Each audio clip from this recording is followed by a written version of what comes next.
नमस्कार मित्रांनो. आज काही व्लॉग काढायची इच्छा तर नव्हती. झोपणारच होतो तेवढ्यात मित्राचा कॉल आला. चल म्हणे आपण थोडं बाहेर जाऊन येऊ. घराच्या बाहेर निघलोच होतो तेवढ्यात बाहेर बघतो तर काय, मित्र तर माझीच वाट पाहत बाहेर उभा होता. चल म्हणला भाऊ आपण जाऊन येऊ बाहेर. त्याला म्हणलं कुठे जायचं, तर तो म्हणे झाडू आणि हार घ्यायला जायचं म्हणे आपल्याला. चल म्हणलं भाऊ आता मी तरी काय बोलू शकतो तुला. झाडू आणि हार घ्यायला निघालोच होतो तेवढ्यात मस्तपैकी आपण हायटेक कॉलेज पण जाऊ म्हणलं थोडं. मस्तपैकी वातावरण बघू बिगू. पहिले तर आलो आपण झाडू घ्यायला. चला म्हणलं आता झाडू बिडू बघू मस्त क्वालिटीचे. याला काही झाडू घ्यायचं कळत नाही, म्हणून याला मीच सांगत होतो झाडू कशी घ्यायची. झाडू तर घेतला आपण. तर आता चला आपण जाऊ हार घ्यायला.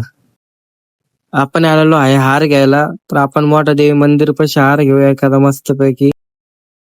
हार आणि झाडू घेऊन निघालो आता आपण घरी. तर मिळू आता दुसऱ्या ब्लॉग मध्ये. हा, आणि लाईक आणि सबस्क्राईब करायला अजिबात विसरू नका.